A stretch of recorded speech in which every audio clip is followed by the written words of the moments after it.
Well, good morning. Welcome to Monday morning's thought for today. If you followed our morning service yesterday morning, you'll realize that we're speaking or thinking about this week the whole issue of the parable of the sower, or the parable of the seeds, or indeed, as I mentioned yesterday, the Germans have a way of calling it the parable of the four soils. And I suppose it's really the German idea that we're thinking about this week.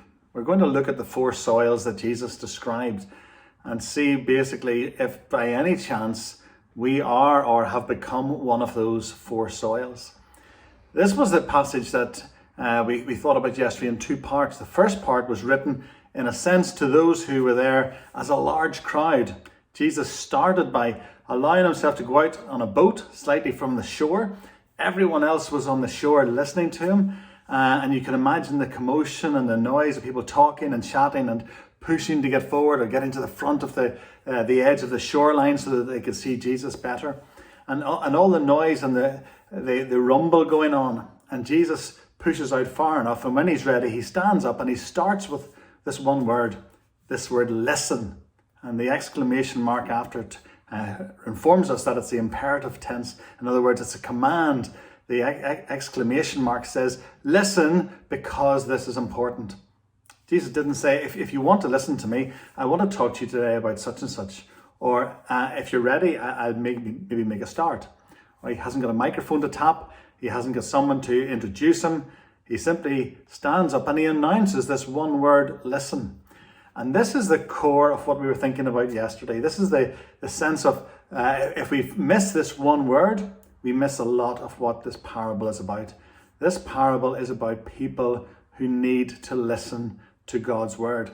And Jesus starts off with the word listen, and then he goes through and he tells the story, which we're really going to be thinking about the four seeds through from Tuesday through to Friday. But he wants to make sure that people listen, because he doesn't want to say to them at the end, well, if you had listened, you would have understood.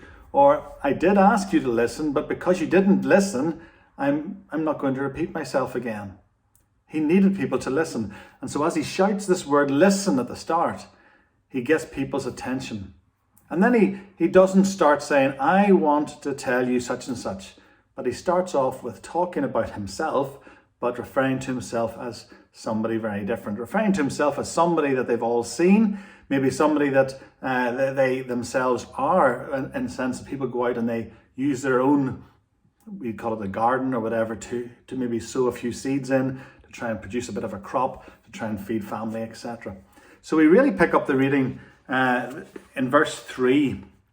Verses 1 and 2 basically explain to us what I've already talked about, the fact that Jesus has got himself into this boat and he's talking to the crowd.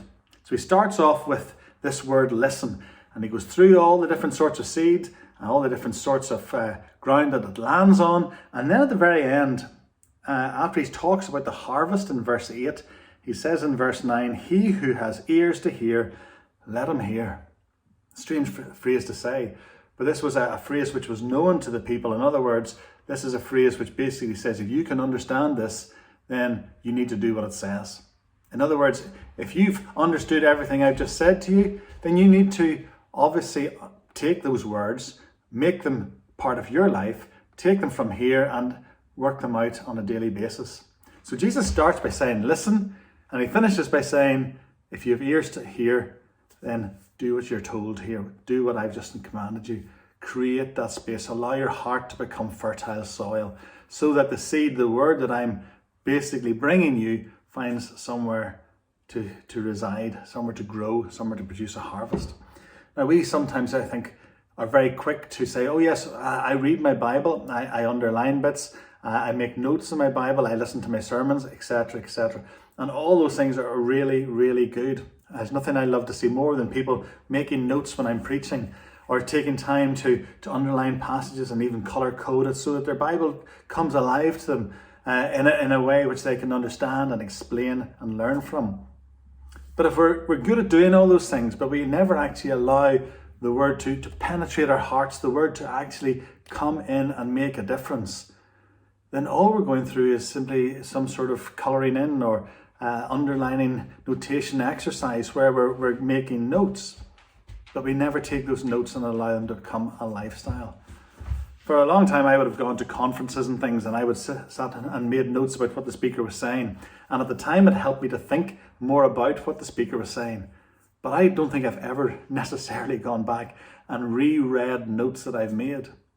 Better to sit and to soak up the words, and then to take those words and say, now, I know what I need to do. I'm going to put those words into action.